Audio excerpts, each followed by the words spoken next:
இவர் பேர் வந்து முகேஷ். நம்மகிட்ட இப்போ 2 ஃபேமிலி வந்ததில்ல. இவர் பேர் வந்து முகேஷ். இவரும் மத்திய பிரதேச. क्या काम मालूम है? बोलिए। दूध निकालना आता है और गोबर वोबर और चारा वारा डालने का।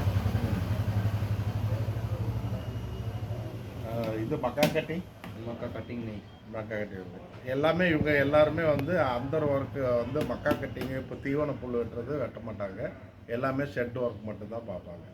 இது அவங்க ஒய்ஃபு நாம तुम्हारा वाइफ नाम है? Shirley. सिरलिया Shirley Mukesh Uttar Pradesh sorry Madhya Pradesh. Okay.